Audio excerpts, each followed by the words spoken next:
Thank you, Your Honor. We'll just kick right into this tonight. If at any point you want to get, for all the council members who've been here, new council member, I like to think that it's a relaxed atmosphere. Get up, get food, water, refills. It distracts from what I'm talking about, keeps everybody from staring at me, so enjoy your fruit. To begin, Mr. Mayor, members of the council, the proposed operating budget for the fiscal year 2022-2023 is hereby submitted for your consideration.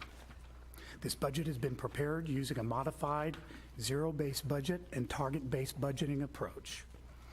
With that said, the budget is officially transmitted to the council. Would like to talk a little bit about, as you know, the construct of the budget is my transmittal letter, which we're in right now, and then following some overviews, I'd like to talk to the council about, get down into the level of detail that we're gonna be seeing for the next year's budget. So it has been a challenging year. It's been a challenging year, and overall, it does center on personnel. I would categorize it as a part one and a part two. Personnel that we need, that we know empirically that we need, which we tried to address with question P. The entire council has the Ibarra report from 2 years ago. You know what those numbers are. You know that the point of question P and the dollars that are associated with question P, the large dollars associated with question P, were necessary to get us between a quarter and a third of the way to where we had necessary staffing levels. Part two for this year, and it's part one in any given year, is the budget. And the challenges of the budget this year that we needed to address with that targeted based budgeting approach that we use every single year is acknowledging that we had 4 basic challenges that needed to be addressed in this budget. And as always, with any budget for any service organization, those challenges are nearly always going to revolve around personnel within the operating component of the budget, and then stretching the dollars to the maximum for capital projects within the capital portion of the budget. Here we are in the operating portion of the budget. What I see is the 4 primary challenges that we have in the 2023 budget are external factors. Number one, we have a historic inflation rate that all of our existing employees have to suffer. They live it every single day. We have, concurrent with that, we have a United States Misery Index that is hovering above 12, the number 12. The misery index is the combined inflation rate and unemployment rate for the United States. Right now, we are at 12.6, and the normal is 6 to 7. So the misery rate in the United States, which our employees have to suffer, is below half, or more than twice as much as what would be considered the norm. The problem when we're looking at that, and it's one of the things you see in some readings about it, is when we have to deal with the misery index and addressing our employees' concerns, our employees are employed. So you take that unemployment away from it, and the gap gets bigger. So we have to look at that, those 2 external factors. Internally, we have a severe challenge right now in retention within all 3 of the departments that we were also trying to address with question P. So the challenge was twofold. We need to get up to existing staffing levels and think about why we are not able to do that in those 3 areas. And we need to, over and above that, hire these large numbers of people. Question P did not pass. So that retention and recruitment becomes even more critical without passage of that, and made the budget even more challenging for this particular year. Any questions on that economic issue that's facing us and those challenges? So within the details of the 2023 budget, I want to first talk and remind the council of my approach to the budget. So if you look at page 35, which is the summary page for the general fund, and that's where we always start. Every single year we have a beginning balance and an ending balance. And the ending balance is divided into two areas, 20% restricted and available fund balance. By state statute, I am allowed to use, and let's just look at the 2023 budget just very briefly here. You see that we are projecting a start of $5,470,000, and we are projecting revenues within the year of $11,680,474. State statute allows me to use those two combined as against the expenses within that year. I can use those two combined, and it is still considered a statutorily legal balanced budget. So I could spend, or propose to you all to spend, $17,151,319. Why is that? Just a very bad idea in my mind, and most of you know this. We would be spending at the bottom of this budget available fund balance that I consider to be one-time money. So anything within the box of the year that would be recurring cost, we would begin spending that down very rapidly. In some other organizations that I have been with, that available fund balance actually got, because we made the mistake of doing that out of desperation, available fund balance got down to about 0.2%. And it was very, very scary. When you get into that position, your primary expense being our people, you have to make some very difficult decisions. So what I always try to do when I present a balanced budget to you is look at only the upcoming year, what are the revenues for that year, and what are the expenses for that year. Never mind beginning fund balance. The revenues for any individual year have to exceed or be equal to the expenses for that year. So that's always my theory entering the budget. So looking at 2023, fiscal year 2023, to actually look at the budget that's coming up, and I will refer to fiscal year 2023 as next year's budget. When I talk about the current budget, I'm talking about the one we're in right now, fiscal year 2022. So to get a starting point, that $5 million for 2023, we have to go back and we have to look at what are we projecting to happen between now and October 31st of this year? What's going to happen in fiscal year 2022? To look at fiscal year 2022, we have to go back to when we were doing this last year and what we projected the ending gross fund balance for 2021 was going to be and what it actually ended up being. So at the end of, and again, if you're looking at the summary sheet, at the end of 2021, when we were doing this last year, we projected, and you see it under council adopted in the dark blue on page 35, we projected a beginning fund balance of $4,713,004. We actually ended up with what you see in the amended and projected. We ended up with an ending gross fund balance of $5,028,776. What caused that? We had revenues coming in in fiscal year 2021, once we closed it out, audited the year. We had revenues that were $270,432 higher than we were projecting last year at this time. We had expenses come in lower than expected by an amount of $184,982, and we had a COVID transfer out of the general fund into the restricted fund that was $139,642 higher than projected. When you add all of those together, higher revenues, lower expenses, but a little bit higher COVID transfer out, we ended up with a fund balance that was $315,772 higher than we projected last year at this time to get to that $5,028,776.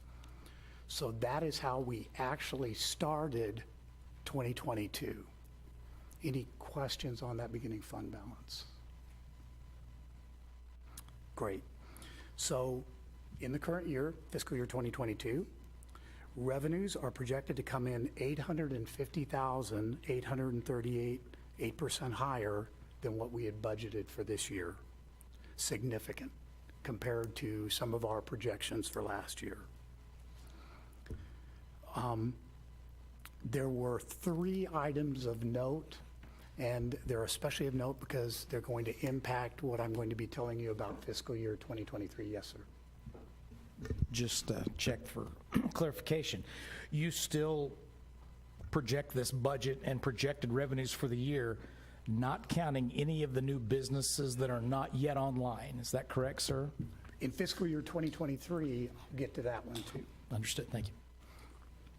So franchise taxes, yes. Sorry to interrupt. Just to help anyone who's new, you can follow and read along on page 25 right now. I thought so. So, yeah, I always talk to some of the council does this better by looking at the summary sheet and just kind of reading down and doing the finger thing, and some like to follow along in the reading. I actually do the reading. So 3 significant in this fiscal year revenue areas. Franchise taxes are budgeted to come in 7.57% higher than we budgeted. Reason for that is on November 29th, natural gas prices went up by 97.5%. Important to remember that because that is a sustainable, recurring revenue increase for us. Kind of keep that in mind. Sales taxes are projected in this year to come in 5.33% higher than we budgeted. Significant issue with that one, Councilmember Holman, significant issue with that one is right now we don't have, there's a lot of Tyvek, but we don't have anybody serving yet at 2 major restaurants. We know for a fact there's going to be another major restaurant come on. Those aren't in that 5.23% higher revenue. All of that revenue for this year is associated with point of purchase sales, basically an increasing population. We have a lot of developments that are coming on. We have multifamily that's coming on, and those folks have to shop somewhere. The third significant one is the fees and permits. They are projected to come in higher than budgeted at $393,607, 108.3% higher than what we had budgeted. This is one of the ones that I'm going to talk with the council about when we get to fiscal year 2023. Something of a change in philosophy. Because we budget conservatively, and all of the numbers that we use here, as in any given year, we're trying to be very conservative about. Because we budget conservatively, we are assuming all expenditures, which is why you see expenditures for the current year are expected to come in $3,616 below budget, almost right on where we had budgeted, because we're just, if there's 10,000 in there, we're thinking we're going to spend 10,000. So the combination of the fiscal year 21 higher than projected beginning fund balance, revenues being higher for this year, expenditures being right on for this year, and The results in the projected unreserved gross fund balance at the end of fiscal year '22 in the amount of, we are projecting an amount of $5,470,844. This amount is $1,170,224, or 27.21% more than what we budgeted, a significant increase in the budget. And if what happens in fiscal year '22 is the same thing that's happened in 6 years before this, that'll probably be a higher number that we're beginning next year with. So let's talk about fiscal year 2023, which is why we're here tonight. Currently, staff is projecting total revenues in fiscal year 2023 to be 9.83% higher than fiscal year 2022, $1,045,513. Some significant revenues of note. Property tax and pilot receipts in fiscal year 2023 are budgeted to be $75,089, or 4.44% higher than budgeted. I would point out this is an incredibly conservative number. This is based on growth only, and next year will be an assessment year. We are anticipating assessment growth to be in the 6 to 8% range. This would assume an assessment growth rate much lower than that. So we're probably going to see in the $200,000 range on this one. A significant note to this one is this is the first year that 3 of our Chapter 100 pilots are being realized in that $75,089. So the Chapter 100 pilots are beginning to now help us out. The franchise tax receipts for 2023 are budgeted to come in $187,995, or 8.91% higher. This is assuming 153 new residences. Again, a very conservative number. Could have probably rounded up to 155, but I saw 153 and I stuck with it. The significant increase in this revenue obviously is due to the fact that we'll have an entire year now of those Spire natural gas prices. So we're anticipating that with the new homes, such a dramatic increase in that, we're going to see a very good and sustainable increase in franchise taxes. Sales tax receipts in 2023 are budgeted to be $321,483, or 8.35% higher than this year's amount.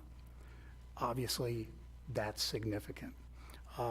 We are not budgeting any of the retail outlets that are not under construction and that we haven't had to figure out a traffic plan for. Once we got a traffic plan in place, it's coming in. So I will say that for the 2 retail outlets that we're talking about with that, we're actually budgeting very conservatively low on that, but we also have to consider the fact that we're going to have a significant number of new multifamilies coming on at some point during the year. Probably won't be all of them, but even a couple of hundred. We've seen the impact that the lofts obviously had with the over 5% impact on current year's sales tax revenues. Fees and permits. So again, we're budgeting 153 single-family units with fees and permits, and the only thing that we have in here for next year are those 153 and Watermark coming on, which will be attributed to next year. There will be more. We will obviously have Commerce Center South beginning, but we haven't turned dirt on that. We haven't gotten to any kind of we haven't got to the development agreement yet. We haven't got they'll have to be selling bonds at some point down the road.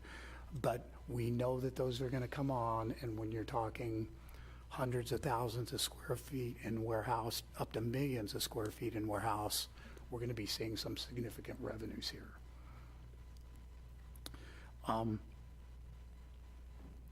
This is another one that I'm going to be coming back to the council on and talking about in fiscal year 2023, the 657, 655, and how that is impacting what I am considering as far as a change in philosophy within that particular revenue category.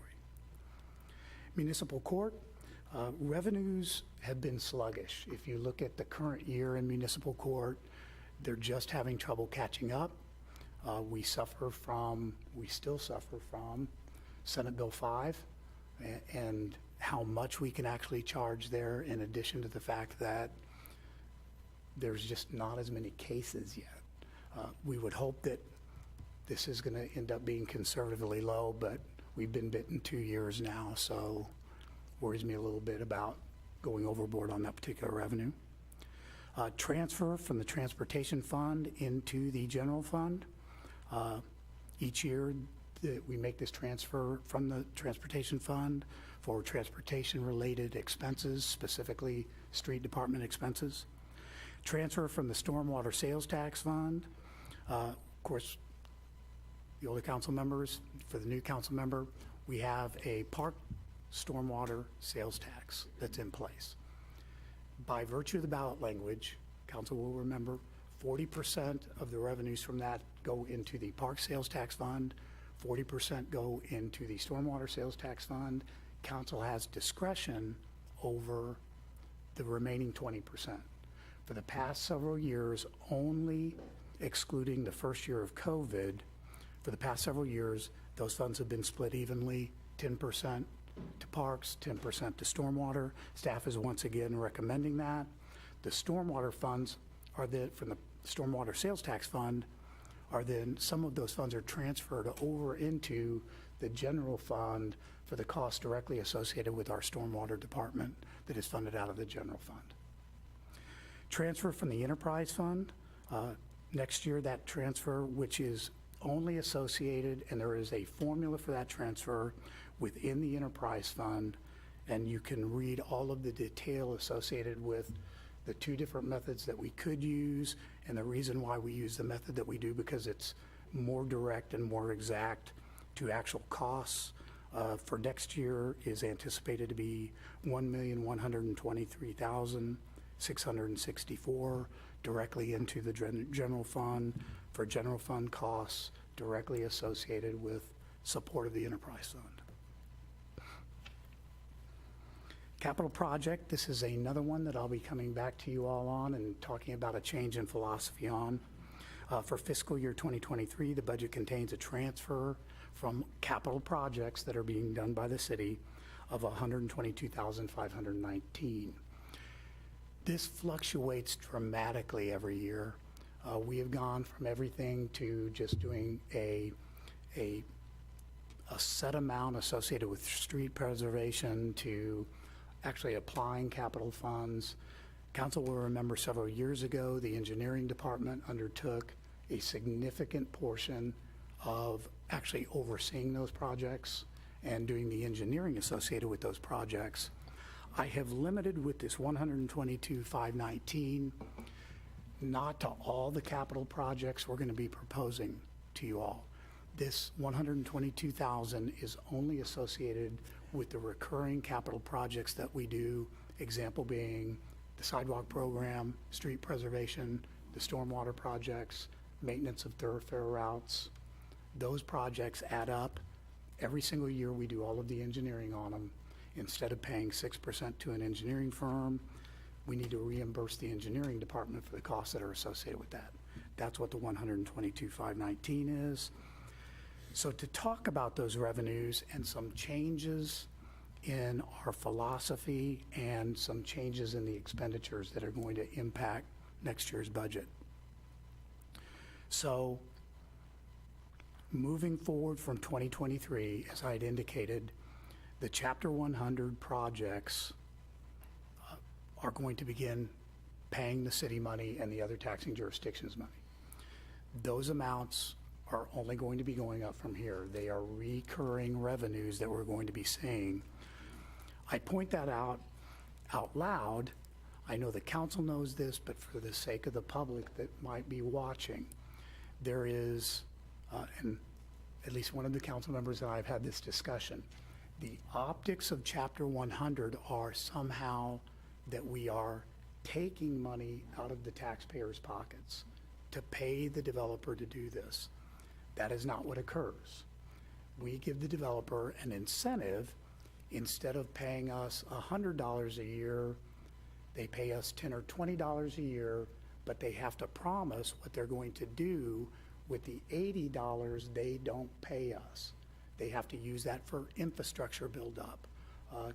Normally, the council does not like them to use that for vertical. It's infrastructure, interior streets, items like that, that they are doing to improve the property. No money is coming out of taxpayer pockets, period. Second one that I want to talk with you all about is sales taxes. So again, we are seeing dramatic increases finally in the sales tax revenue that is beginning to pay off to the city. We are seeing smaller businesses doing more business.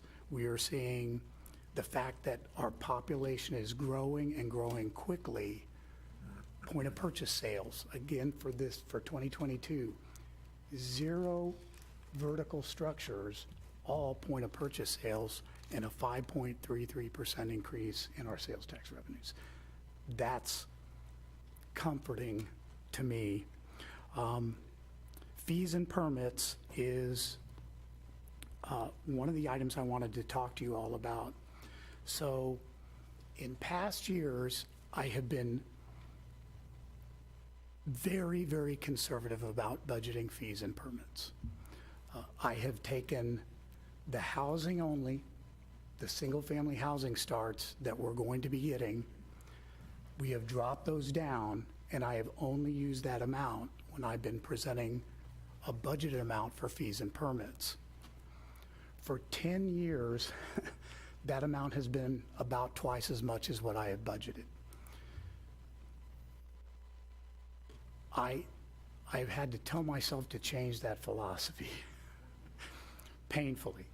I'm not going all the way to where it could be, but if there are items that we know are going to come on, there are developments that we know are going to happen, and there are some revenues, not this one, but there are some detail revenues where we actually use a projection going back 4 or 5 years and what we actually experienced.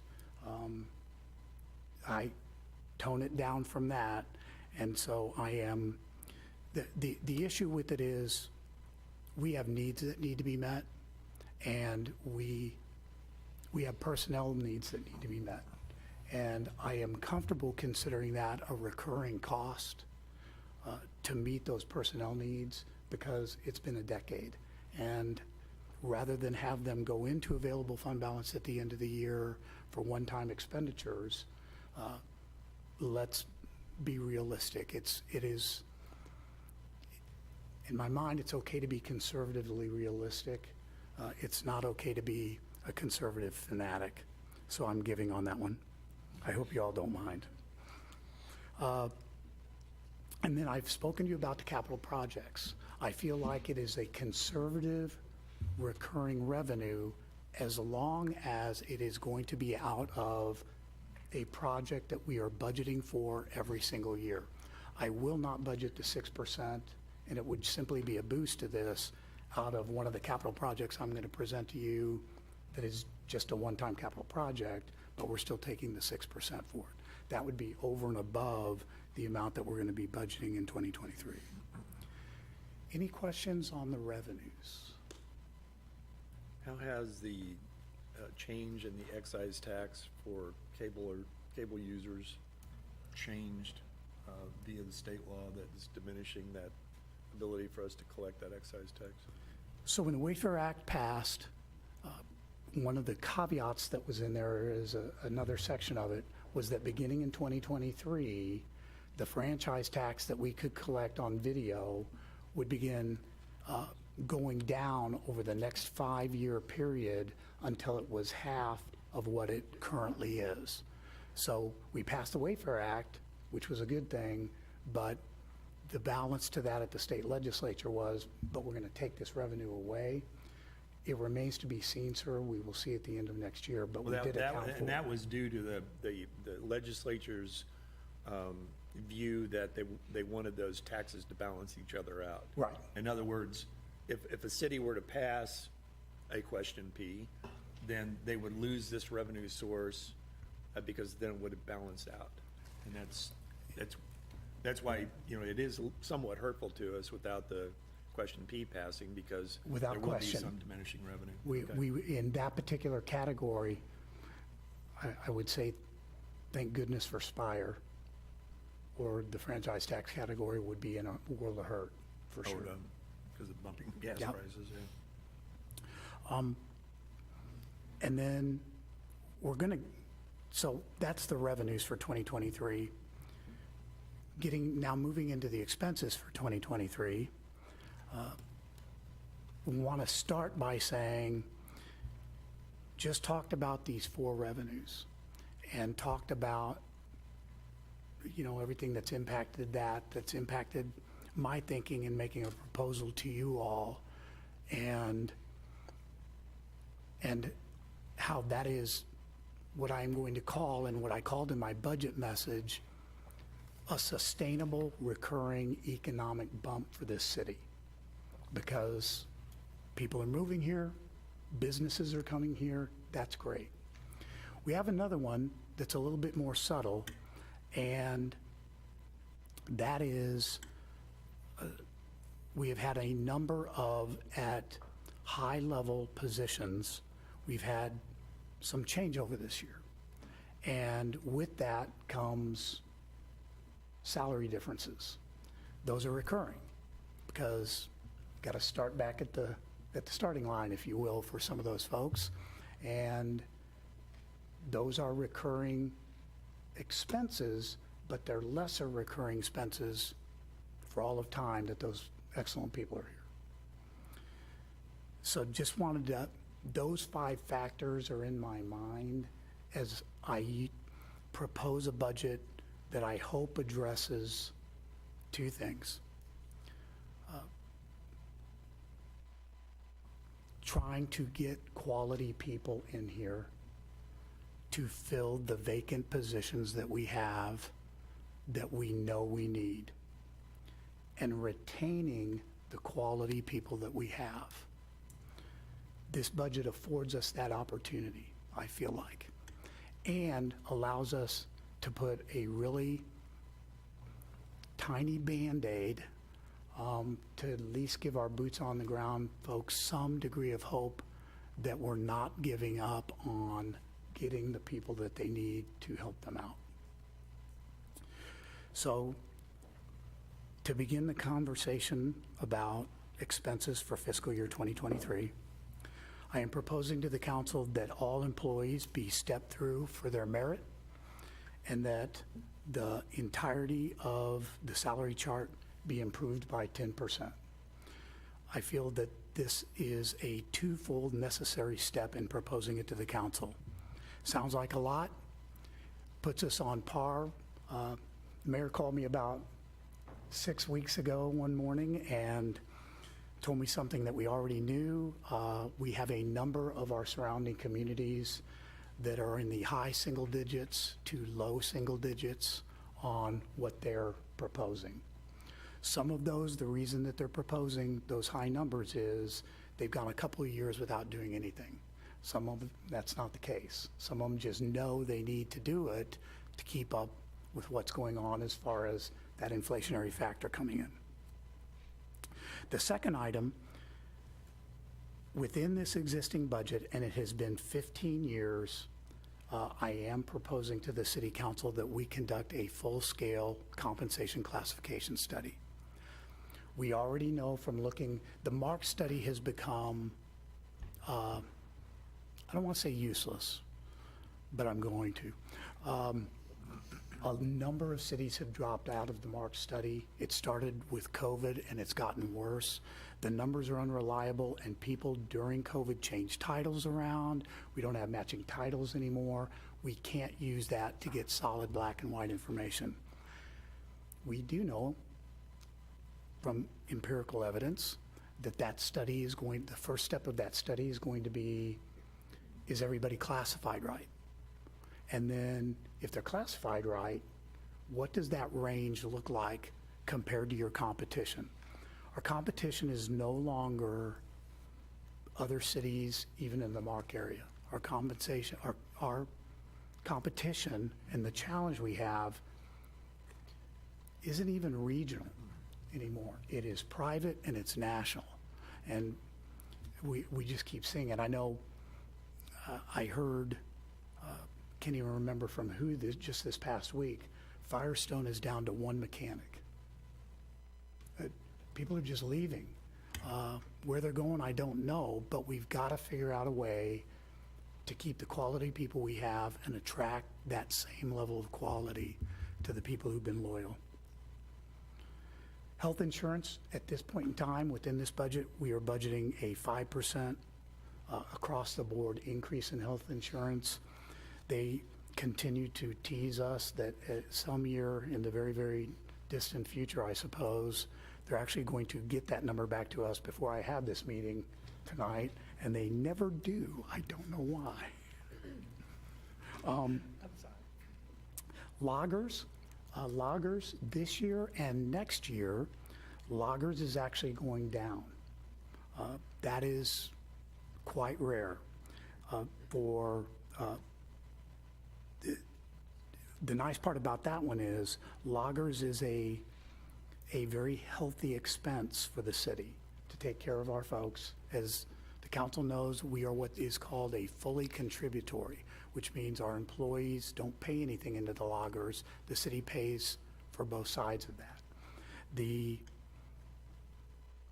I think our employees appreciate that benefit a lot. And I appreciate the council's generosity year after year after year in continuing that benefit to them. I think it is a huge retention help for us, especially with those middle-level employees who we know could be maybe looking, and they would certainly be the first on the list for jobs. This is something that they are looking at. And I'm going to come back to loggers on an issue at the end of my general fund budget presentation to talk to you all about. Staffing, again, the small Band-Aid to at least send a signal to our people, but I think it's an important one.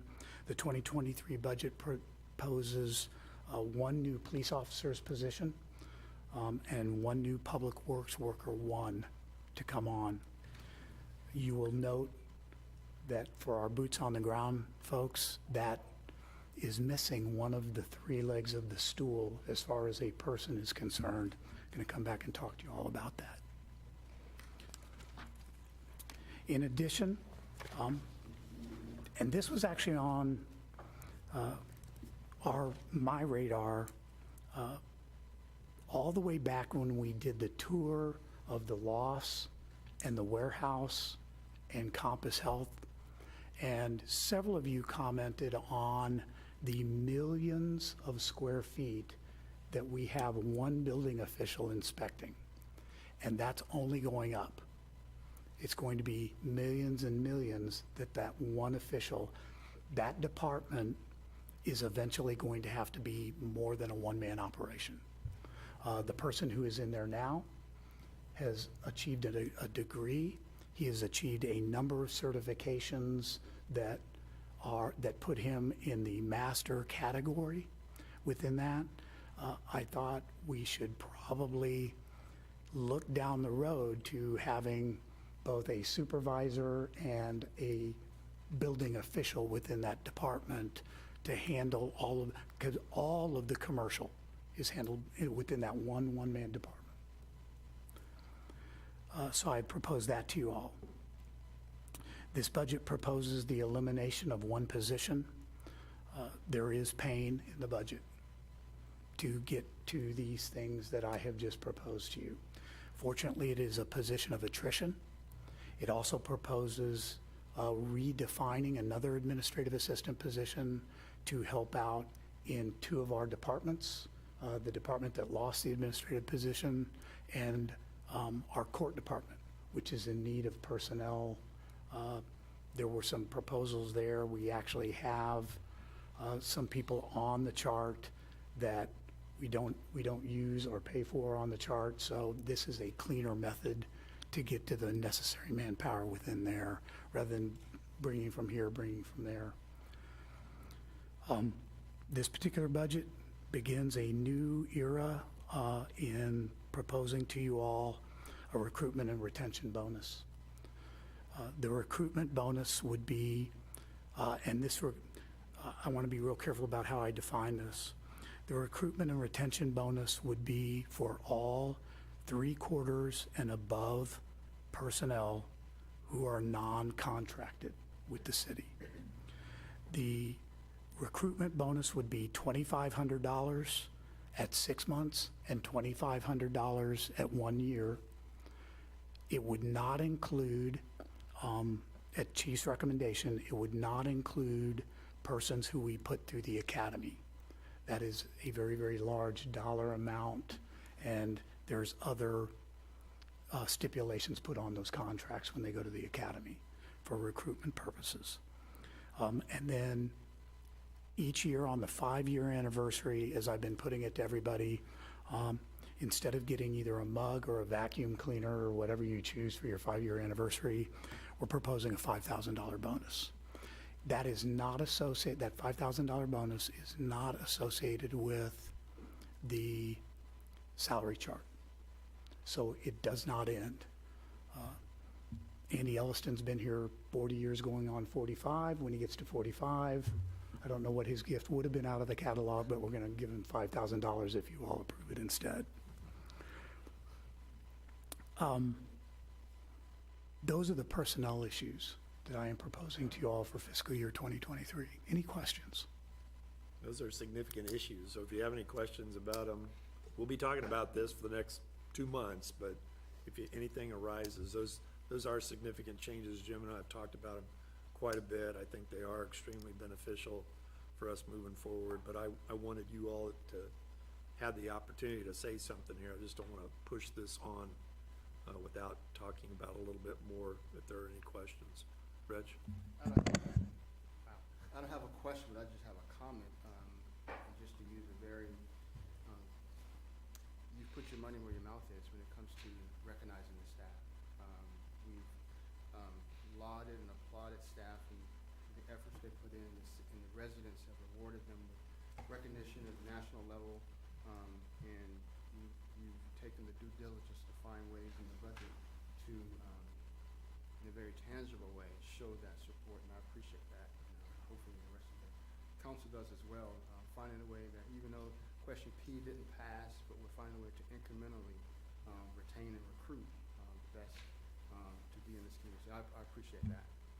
Thank you, sir. Tana?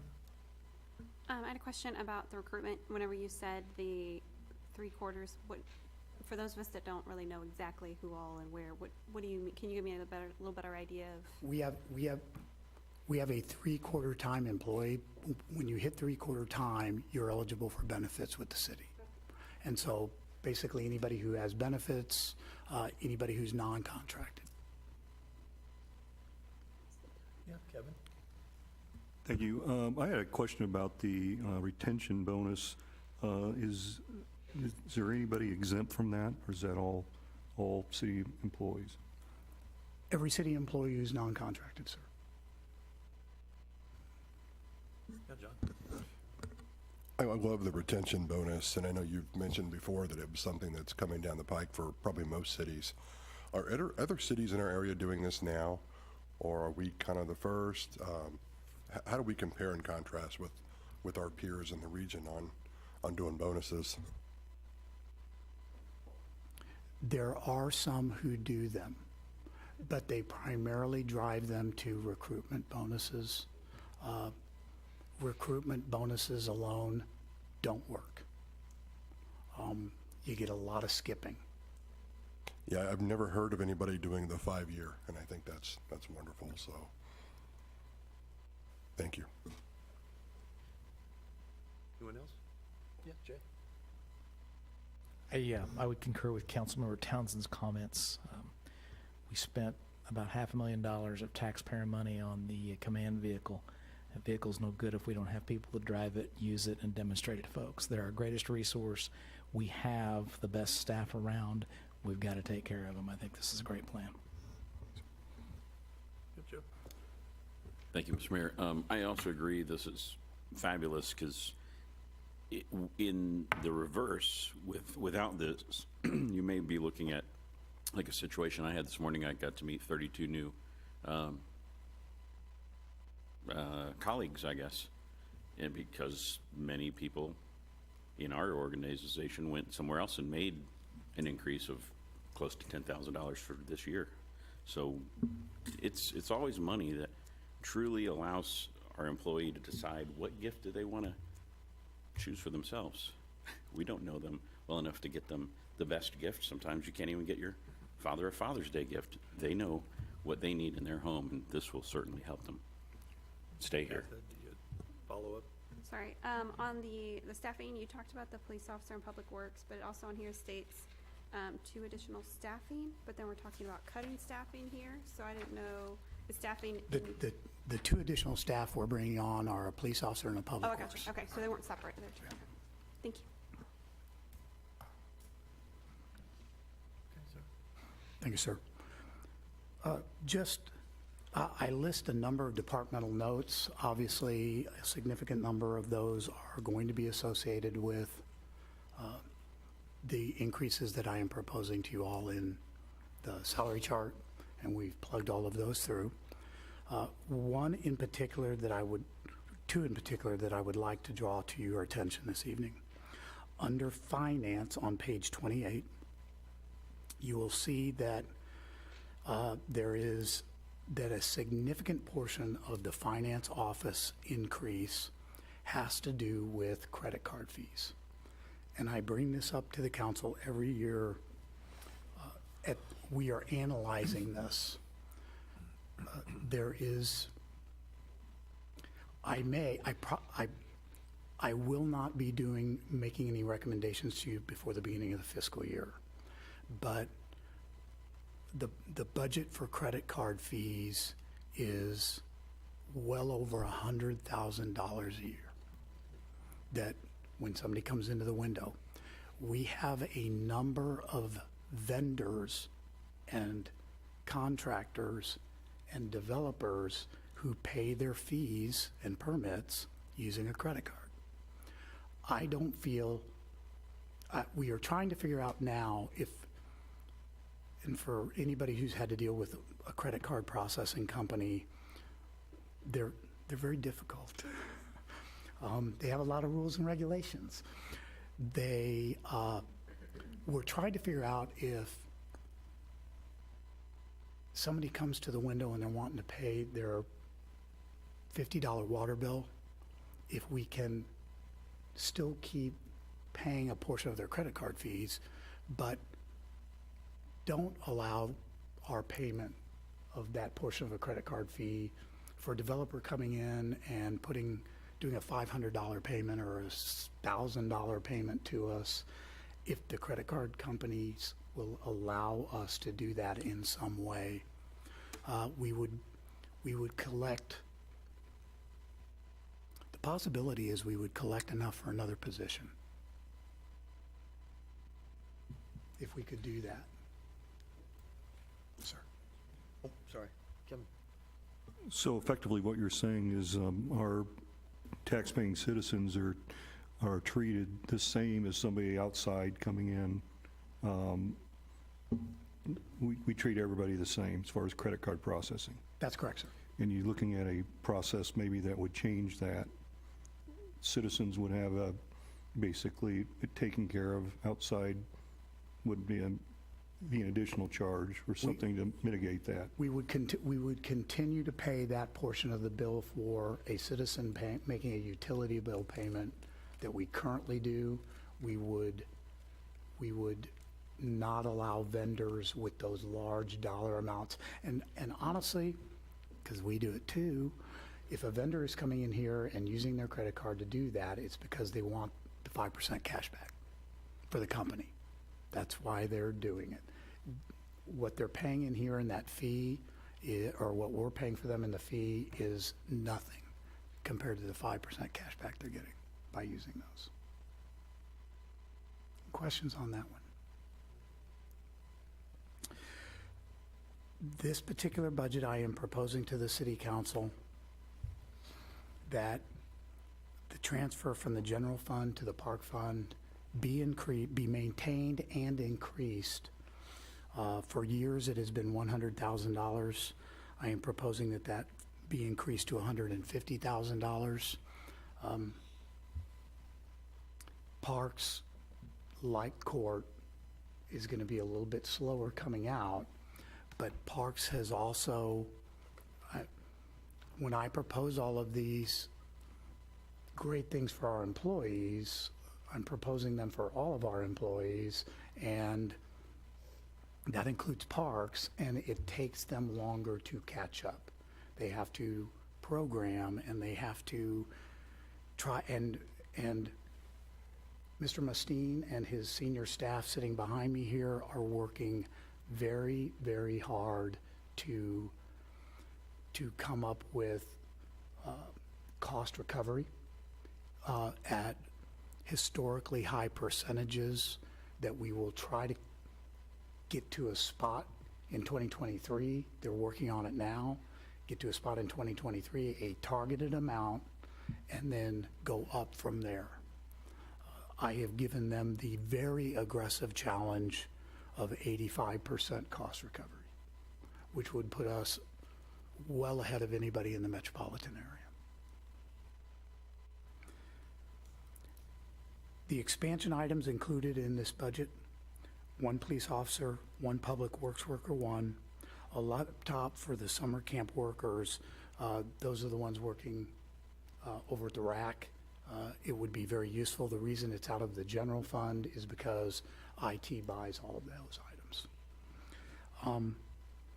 Proofpoint software for cybersecurity, plan review software for our development services group, Virtru encryption software, which would encrypt all of anything that's coming from Raymore.com. All of those emails would be encrypted going forward. The development services superintendent that we spoke of. I'm going to skip over one. Moncito ADA web accessibility software. Like everything else in this day and age, we need to be very, very careful that people can it doesn't do any good to have a great website if people can't access it. If there's something in there where it would be difficult for somebody who is colorblind to, with our color scheme, get to a particular page or could not see something that's highlighted, this does that and more. It goes through the website just on a cycling basis, looking for spelling errors and items like that. Pretty excited about this one. Come back to the reflectivity meter that you see on here. I didn't want to have to give on this one. As you know, we are kind of in the process at looking at all of our street signs and making sure that we meet current standards for how those reflect back to you. You may have even noticed the striping that we're doing right now on the streets. The white is much brighter and doesn't smudge as much. So we're having to think about all those things. There are one of two methods for checking for proper reflectivity. One is to buy this meter, and the other one that is actually in the book is you get 5 volunteers who are 60 years of age or over, and you put them in a van and drive them around the city. So my choice was putting 5 60-year-old people in a van, which just doesn't sound good at all on any level, or proposing a reflectivity meter. We'll go with the meter if you all don't mind.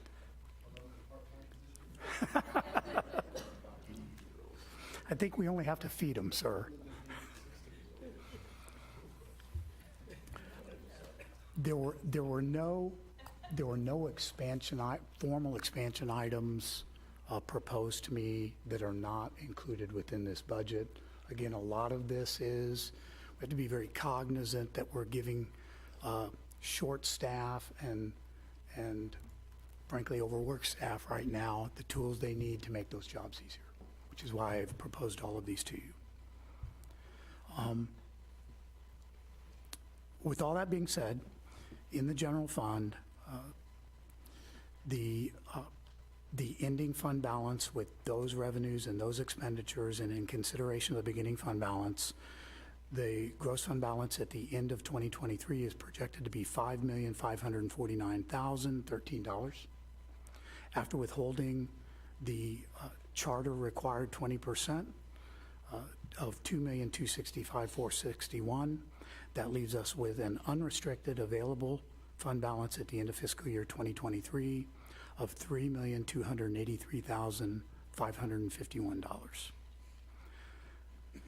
As always, we strongly encourage the council to only think about that in terms of one-time expenditures or programmed out expenditures that can end at some point in time. What I would propose to the council is that you just kind of let that number flow over you tonight. In 2 weeks, we have a fifth Monday, and we are scheduled to meet with the Arts Commission on that night. I suspect that that will be a very brief meeting with the Arts Commission.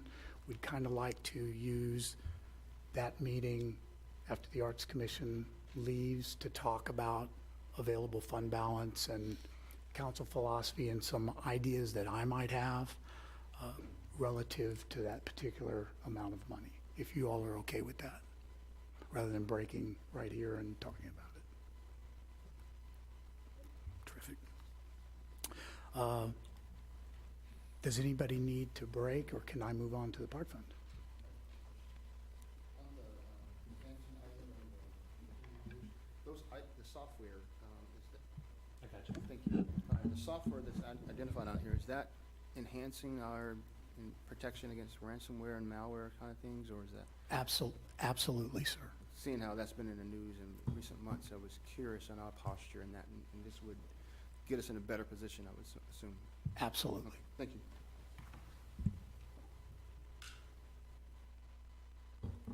Okay.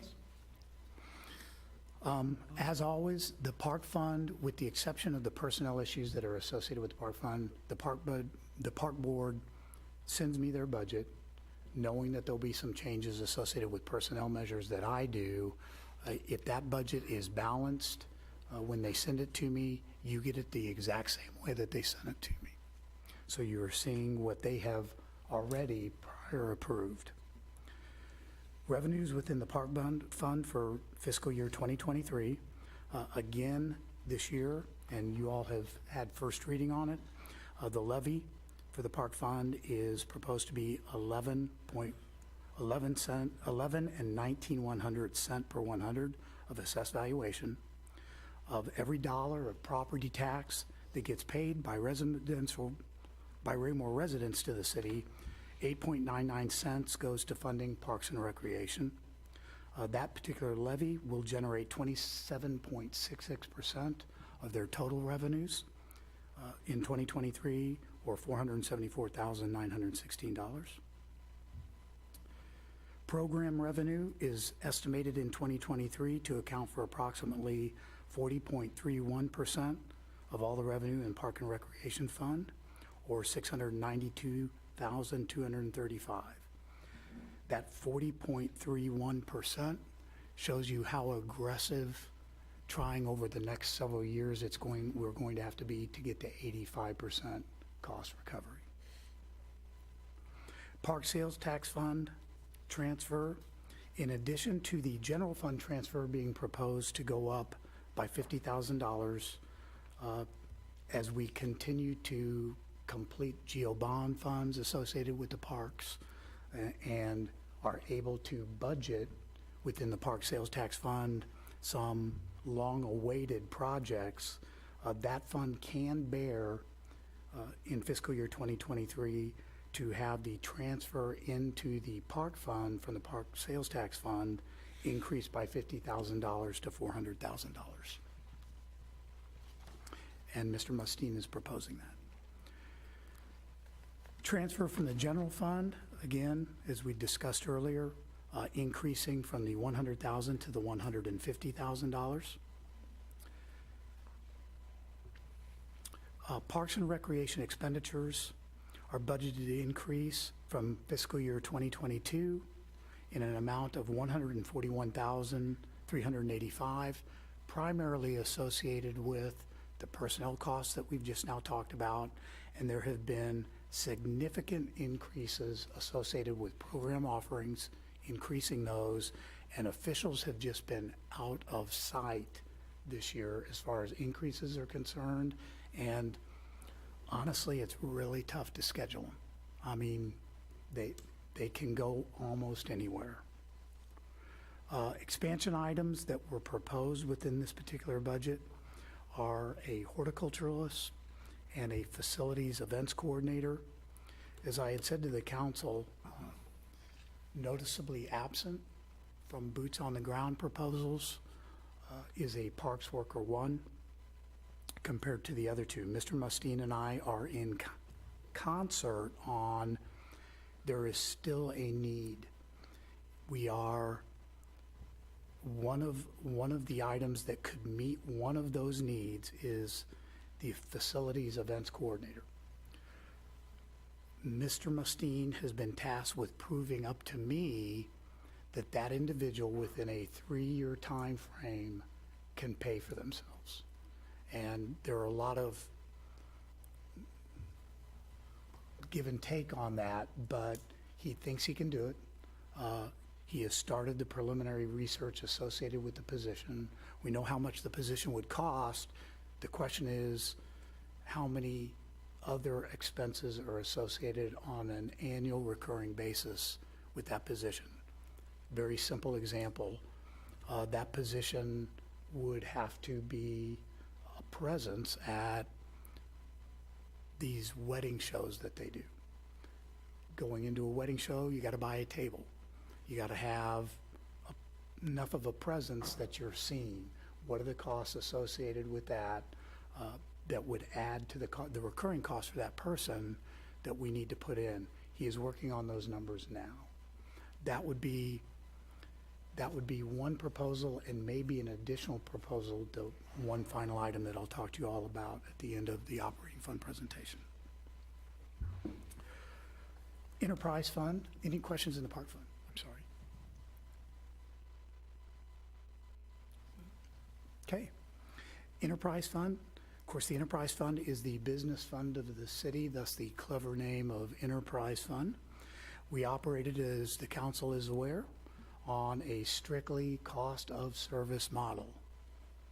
Whatever it costs us to do it, and we get with you all with the water and sewer rate model each year, which we're refining right now.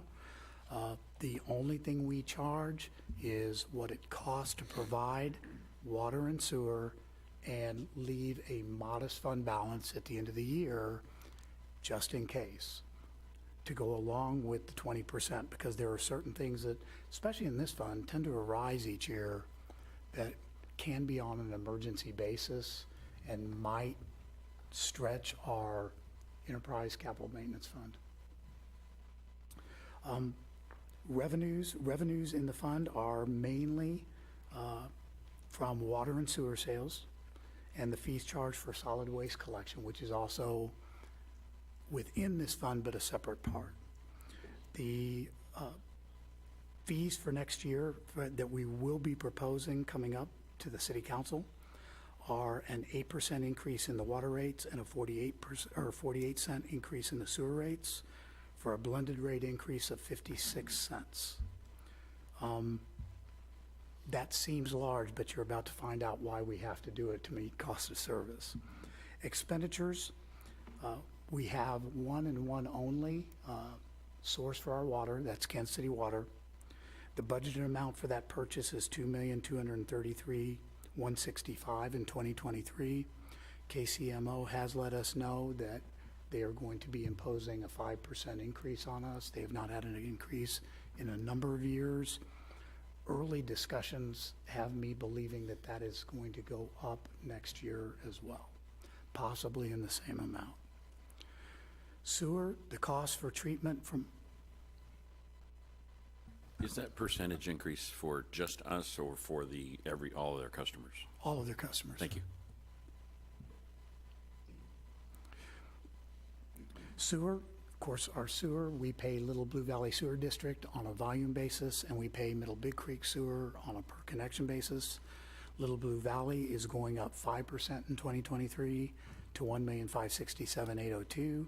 Middle Big Creek is going up 7.89%. You'll remember Middle Big Creek came and made a presentation to you all. That increase is from 38 per connection to $41 a connection. So those three combined next year, the payments to them are estimated to be $4,760,367. That's a lot of money. Personnel, again, Before we move on, so for clarification purposes, so that 38 per connection fee to 41 per connection fee, as I know it, Mike, and you might want to correct me, but that will be for the next couple of years until the expansion project is done and the new metering points are in place, and then they'll move to a billing process similar to Little Blue. Is that correct? I bet, but that's like 3 or 4 years down the road whenever they get that project done. Okay.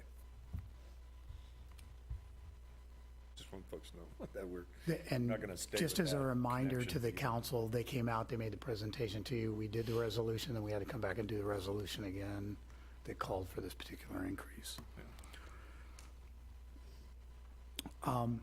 Solid waste next year out of this particular fund, the council has already voted on this particular item, is $1,992,431 for fiscal year 2023.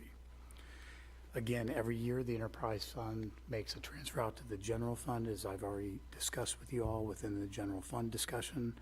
That amount for fiscal year 2023 is budgeted at $1,123,664. The enterprise capital maintenance fund is also a transfer out from the enterprise fund that becomes part of the cost of service model. Each year, we budget $600,000 for repairs that need to be made on the existing system within our water and sewer system.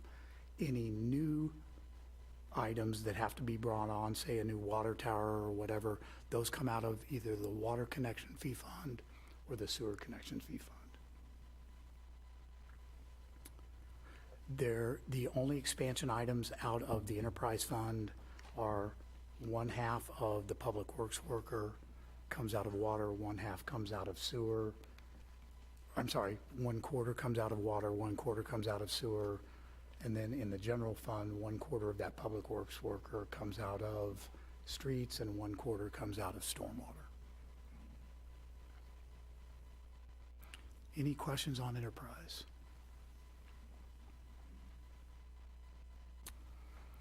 Debt service fund. As of this writing, we currently have a debt service payment scheduled that is $3,343,868 within the debt service fund itself. In addition to the debt service fund, which is used to pay off general obligation bond issues, we have special obligation bonds outstanding for street infrastructure paid for out of the capital improvement fund. That amount is $966,538. We have special obligation bonds outstanding for water and sewer infrastructure. That amount for next year is $176,970. And we have a leasehold revenue bond that has been here for a very, very long time that is finally going to expire in 2023. That amount has slowly been reduced down to $23,184. So a total of 10 debt service issues between the general obligation bonds, special obligation bonds, leasehold revenue. Total debt of the city at the beginning of fiscal year 2023 will be $40,133,000, of which $33,115,000 will actually be general obligation bond. The significance of that number, 33 million of the 40 million that we have outstanding is voted on and approved by our voters. The others are obligations associated with revenues that are garnered. Any questions on that? Internal services funds, we have two. We have the Vehicle and Equipment Replacement Fund. This fund is being completely revamped by Mr. Murdoch this year because you'll remember 2 years ago, we went over and it had been very successful for us to the enterprise leasing program for everything up to a 550 truck. Anything else like backhoes and heavy-duty mowers and brush hogs is still considered rolling stock that is within the traditional VERT fund.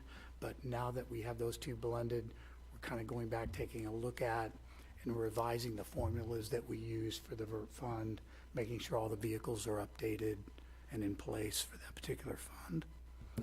The other internal service fund that we have that you hear us reference quite often is the Restricted Revenue Fund.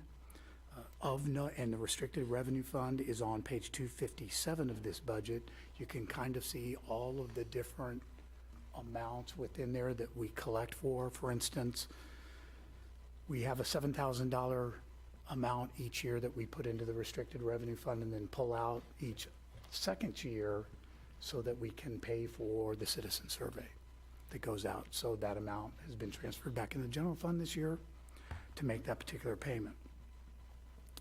The significant amount currently sitting in the Restricted Revenue Fund and committed to the Justice Center construction, there is $4,361,111 for in COVID funds that will be there at the end of this fiscal year 2023, and again committed to the Justice Center construction. Any questions on the internal service funds? Go ahead, Jay. Thank you, sir. Just for clarification, so the 4 million that we knew we were going to get and some change from the feds for the COVID relief fund, so we received the second payment. I know they broke that up, or is it anticipated forthcoming? Not yet, sir. The 4 million will be once we receive it. That's what I was thinking. We received the first one. They broke it up. Thank you.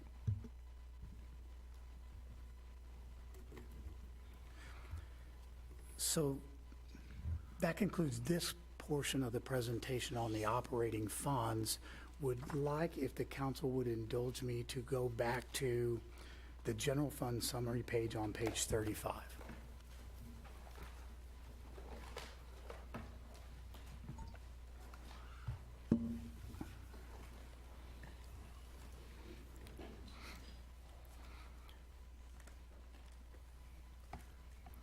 So you will note, when I began this presentation, we talked about just looking at the year for fiscal year 2023 and revenues above expenditures.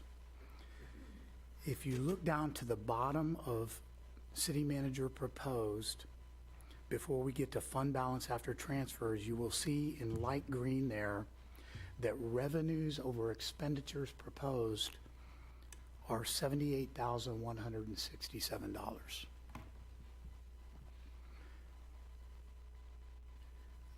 That amount is available to the council for recurring cost items because it is based on just looking at the year. A couple of thoughts that I am having relative to that. So the whole recruitment retention thing that hits downstairs includes and is being addressed within here with the two items, but state statute changed this year and allows for dispatchers to be considered along with sworn officers in that component of loggers. But we would have to have a buy-in for that. the second the state statute passed, just about every city in the state called loggers and said, could you do the audit? Because it requires that. Could you do the audit for our city? Well, they're obviously backed up. Our audit is scheduled to be done in a batch at the end of September to find out how much that would cost us to bring them on. There would be 2 factors to bring them on and the amount that would be associated with that. And of course, it would be a recurring cost item. One, you have to buy in.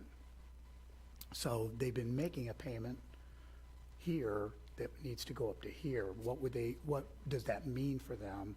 It means 5 years earlier retirement for dispatchers. And that, I think anything we can give our people is important. In addition to the buy-in, of course, sworn officers, as you could see when we talked about the loggers and compensation and benefits, sworn officers pay a higher amount, just on an annual basis, than the general population. So, those are 2 really bad terms, by the way, from loggers, because you have the sworn officers and then you have what sounds like the prison population down here against them. That's one thought relative to that. Another thought that I brought up was the fact that while I have Mr. Mustine looking at a 3-year program for paying back against this event coordinator, does he need the boots on the ground help right away? Either in consideration of an events coordinator and a different way to fund that person for 3 years, maybe out of the available fund balance, using this money for 3 years. All of that's kind of at play between those 2 different areas, and I'm not trying to pit one against the other. The money is there. Staff is in discussions for what we would be recommending to the council for those, but for right now, there are some unknowns associated with that. We have the luxury of being able to wait to see what those knowns are, and hopefully we'll be able to get something to, not hopefully, we will have something for you before final reads of the budget relative to that money. That includes staff report on the operating fund, sir. Any questions? Guess we will move on to capital. Does anybody need a break? Okay, all right, we'll take a 10-minute break.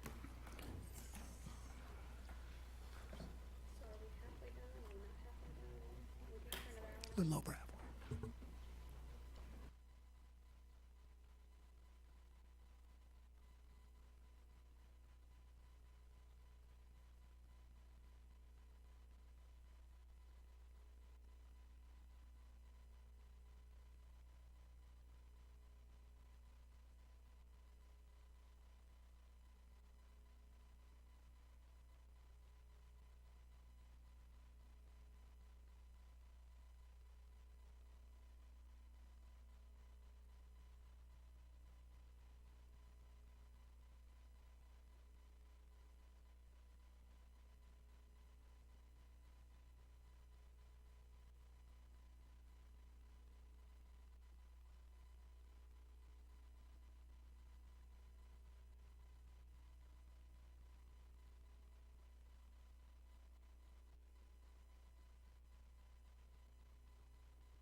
a matter of fact, hang on just a second, I want to make sure. Page we just replaced? Page we just replaced. Okay. Start back up there. Everybody got it? Waiting for, Oh, we haven't turned the camera back on yet. can you see him? James? Okay. So we had handed a new page out to the council. We had a couple of titles mixed up compared to the detail pages.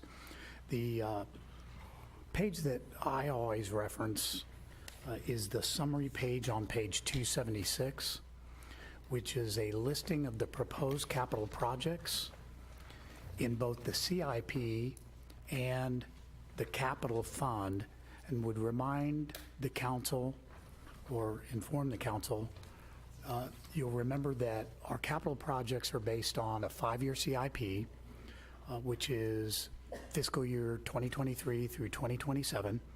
And the first year of the CIP, which is what we're actually proposing to you all to be approving for next year, is actually the capital fund of the budget for fiscal year 2023. So we kind of focus on that one.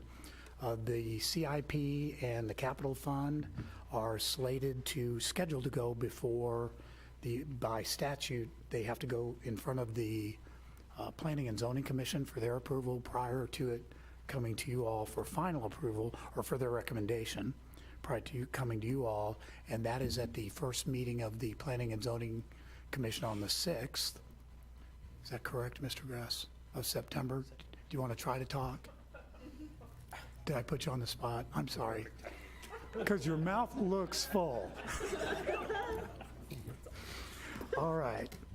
So when I'm talking about these projects going down, I'm going to reference you. As you can see here, the projects listed are by fund, the funding source of it. The page in front of that, it's actually by service area. Like parks are split up, but you'll see dog park on there twice.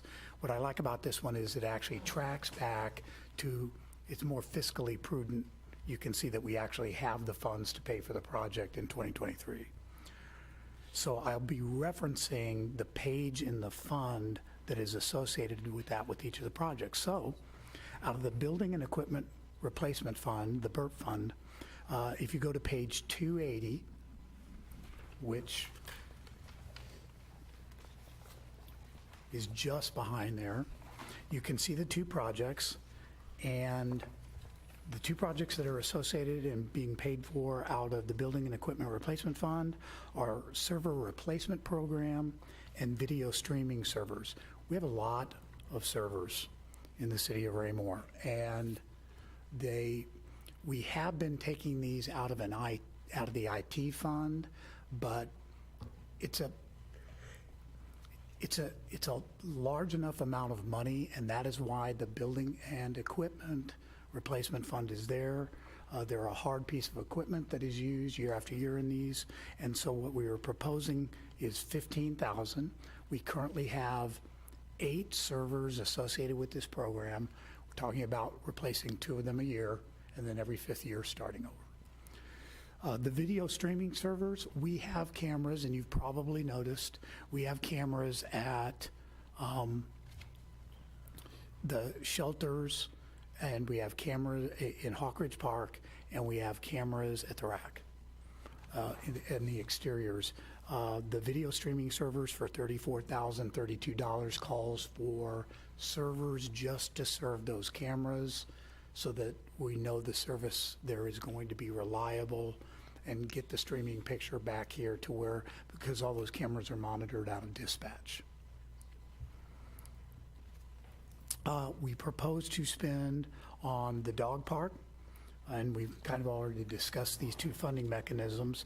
Out of the Park Fee and Lieu Fund, we were proposing, and this is on page 287, we're proposing to spend $103,200 out of Park Fee and Lieu that's available.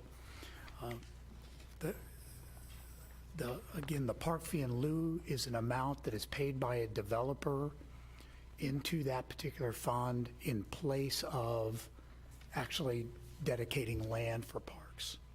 And so this will be a good use for those funds to supplement the funds out of a different fund for the dog park. In the transportation fund on page 292 and 3,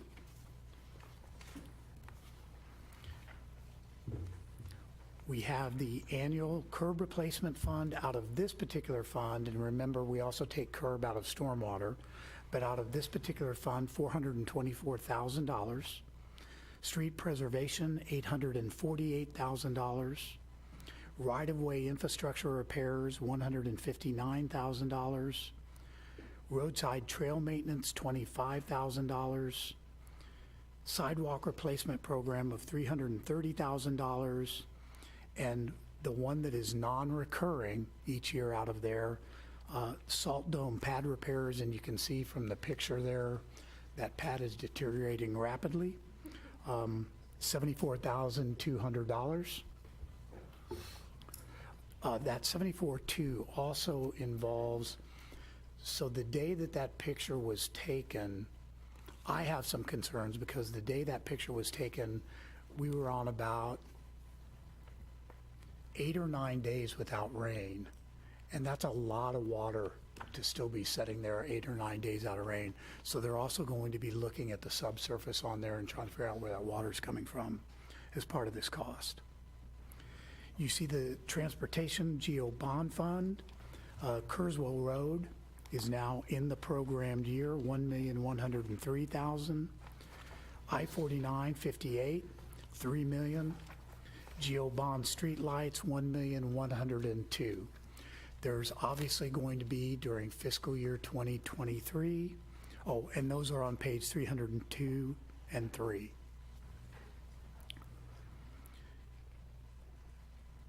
There's going to be discussion about the $3 million for I-49 because we don't have to use it on I-49 anymore. Staff is, we've got a little bit of time. Staff is coming up with discussion points for the council on the use of those funds. Those discussion points include a flyover bridge, 58 Highway Bridge, and the possible need to supplement some of the Kurzwell Road and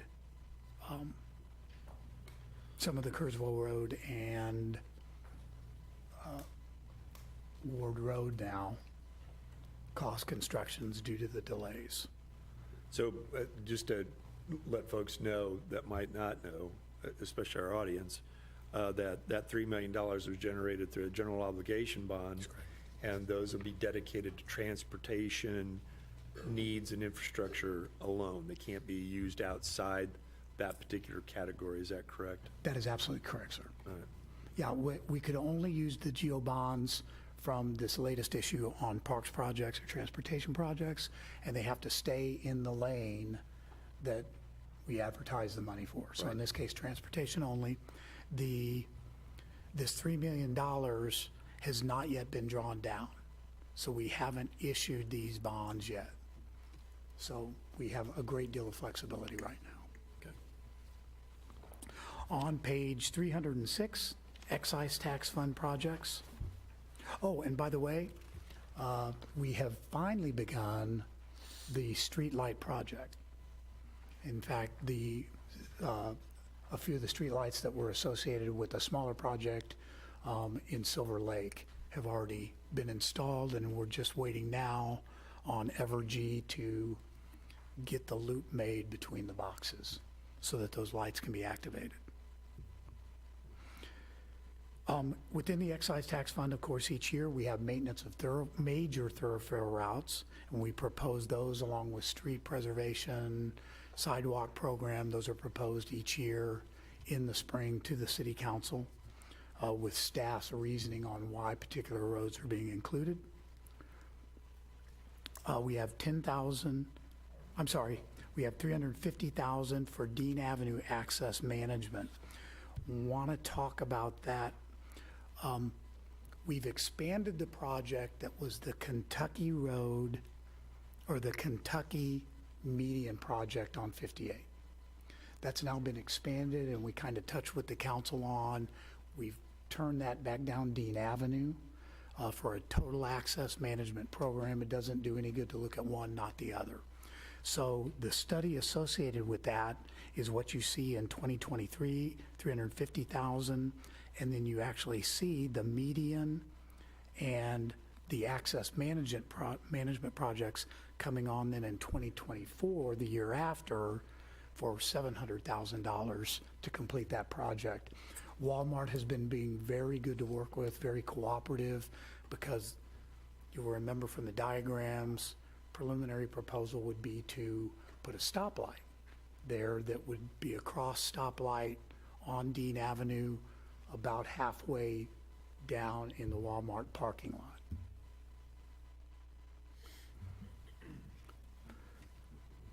Hello? Thank you.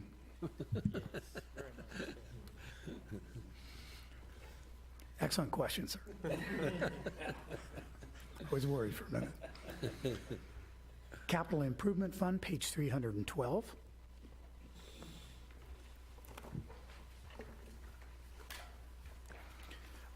A continuation, the council dedicated approximately $50,000 this year in 2022 to the curb ramp repair and replacement program. I asked them to look at now the future years that are going to be associated with that and to begin addressing that in each year according to how bad those are rated. And unlike street preservation, we go straight to because it's an ADA ramp, these are all the ADA ramps throughout the city, we go straight to the ones that are ranked the worst for this particular program. Centerview Sound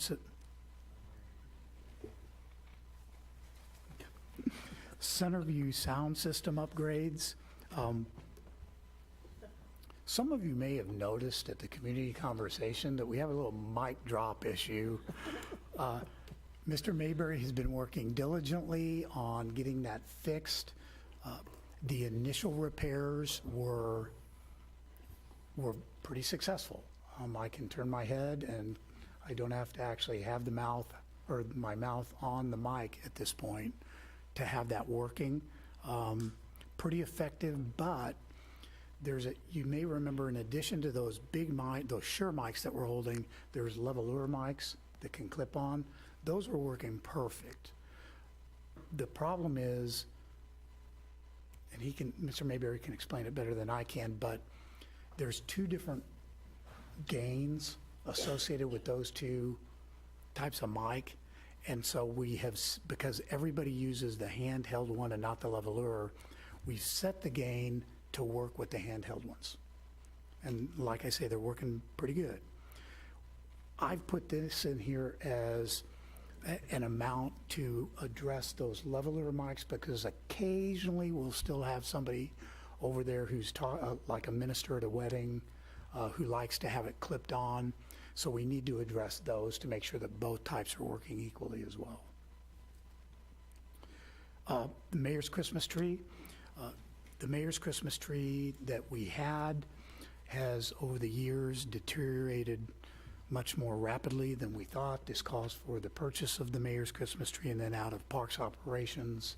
About the same amount to continue with the maintenance of it and the storage of it each year.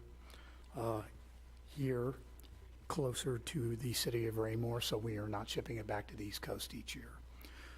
If any of you probably didn't notice at last year's Mayor's Christmas tree, but it was failing then. It failed the year before when it was just the mayor and I out there. The workers were actually in the tree as we were lighting it. Last year, there were some branches that had rusted out of it. It's time to get that thing replaced. It's a very, very popular scene for us. It's a very popular event. So we need to get that item replaced. Within the storm water sales tax fund, and this is where we actually had to make, there were some title changes that had to be made here. It's on page 320 and 321. Again, a portion of the annual curb replacement program, because curbs are a stormwater conveyance measure. So $212,000 for the annual curb replacement program. $30,000 for $30,000 for a dam study. It has been brought to our attention that it would be prudent for us and fiscally prudent for us and risk management prudent for us to have the Johnson Lake Dam evaluated to make sure that it is in good condition, that there's not too much water pressure being put on it from an underneath side. If we do have to go in and dredge at any point in time in the future, Johnson Lake, we're going to want to know how deep we can dredge, because the deeper you dredge, the more pressure gets put onto the dam. The vegetation on the dam, because it's an earthwork dam, they come in and they evaluate that to make sure that it's being utilized to its best possible facility to hold that dirt tight on there. So we thought that it would be wise to go ahead and get that study done. And then the Hunters Glen, go to this one, Hunters Glen storm repairs in the amount of $424,000 is also being proposed out of the Stormwater Sales Tax Fund. So as you can see, even with the transfer from the Stormwater Sales Tax Fund to the general fund, there's still a healthy balance in there with the increase in the sales tax collections to go ahead and do some pretty significant projects out of that fund. Park Sales Tax Fund is on page 326.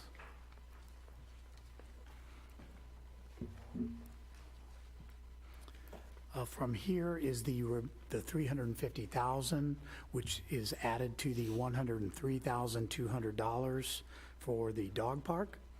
And then with the expansion of the rack and improvements that are being done around the rack, it's necessary to remodel and kind of do some relocation that's going to be associated with our very, very successful disc golf program out there at the Recreation Park. So this calls for getting all of that work done in conjunction with the rack work beginning. Last fund that we're projecting projects out of for fiscal year 2023 is the Enterprise Capital Maintenance Fund. Each year we do sanitary sewer inflow and infiltration. That particular project we do in conjunction with Little Blue Valley Sewer District, and it will be a never-ending project because as we get it done, other areas deteriorate, and it's associated with keeping rainwater, stormwater from getting into our sanitary sewer system and increasing the flow that Little Blue Valley sees coming into them because of the deteriorating infrastructure. Hydrant replacement, you'll all remember that from this year, is ongoing. Mayberry Court water line replacement, we've had two page 342. Backtrack. Mayberry Court water line replacement, when you go into Brookside and you turn to the right on the first street, the first court that is in there going back up towards Lucy Webb Road has had two major failures.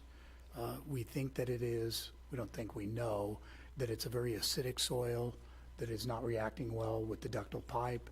So this project calls for fixing that problem once and for all. In the amount of $100,700. And then Original Town Valve Replacement Installation Program. A couple of years ago, you may remember that up here in front of Silver Lake Dentistry, 58 Highway, there was a major water main break there, and it took us hours to find the valves to shut that water off. Hours. Original Town is much worse. We need to go in there and we've identified where they are, but there's a lot of them that are in bad shape. They can't be used. So then you're moving down line and trying to find one that controls all of those. So this project for $74,200 is replacement of those particular valves and installation of a couple of valves in spots that'll make it easier to get to them for shut-off. Any questions on the capital program?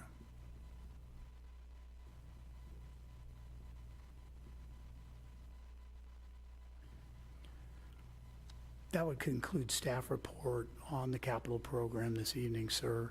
Would like to close with some acknowledgements, if it's okay. Anybody have any questions before we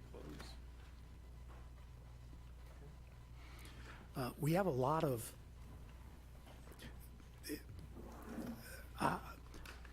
this budget can't be done without 100% cooperation and 6 months worth of discussion between myself and the finance director and all the rest of the department heads here. The department heads and their senior staff, it all trickles down. It is really a Herculean effort, and it contributes to what you've always heard me describe as the most important living document that you guys have the opportunity to vote on every single year. The finance director, Ms. Williams, is invaluable in helping me and advising me on putting this document together. Her and her office do hours upon hours upon hours of work. Last week here, several times until 10 o'clock at night. When you see something on here like a $10,000 microphone project that came from the community conversation a couple of weeks ago, people got to put that together, and it impacts the entire budget. So great conversations, great communication. I think a lot of cities consider this particular, because of them, consider this particular budget to be a model. This year, for the first time, and of course, can't do it without Mr. Murdoch's input. He has taken over the VERT fund for us. He says he likes it. I don't understand why. It takes a particular type of mindset to enjoy going through all of that. Ms. Harmer does every single one of the narrative pages on this, taking that over from Mr. Icky in a very short time frame. It has been flawless. But again, it's every single person who is sitting in this room, and a lot of those faces are new tonight. So if the council doesn't mind and would indulge me, I'd like to start here and go around and have them all introduce themselves. If you don't mind flipping your backs and turning around. And, sir. Well, I'm Nate Mustang. Same here. Everybody knows me, I'm Jim Wilson. Angela Davis, Court Administrator. Lisa Williams, or Elisa. Erica Hill. Junior Chief. Nathan Mustang, Parks and Rec Director. Melissa Harmon, Communications Manager. Remember our key director.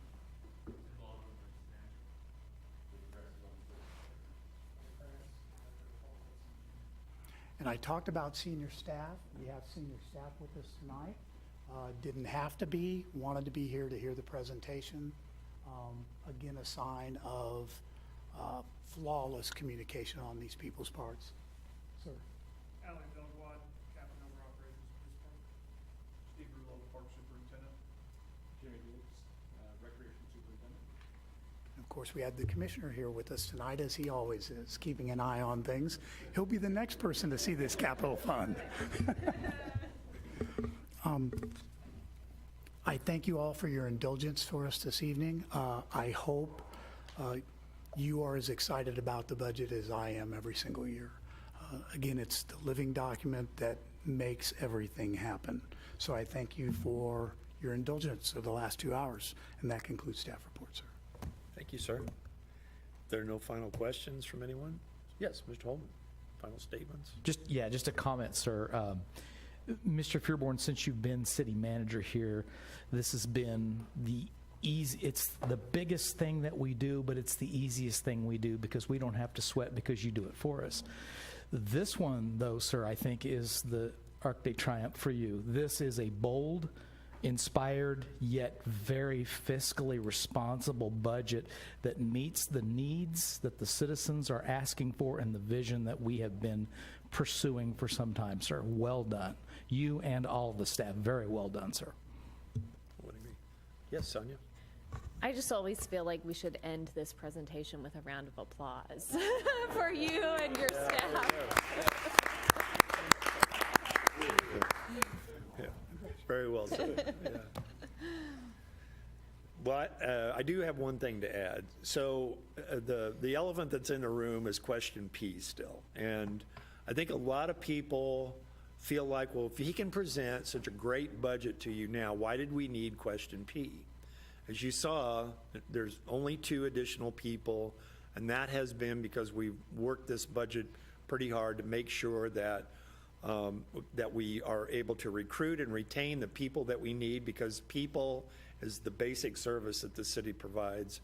And I want people to understand that we could have done so much more with this budget with question P, but we've been able to utilize the different funds that come into the city presently, some of them due to inflation as well, for lack of a better term, allows us to make some of these changes or some of these additions.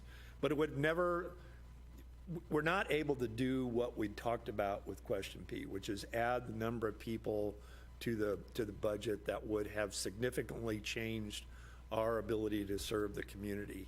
We can do it.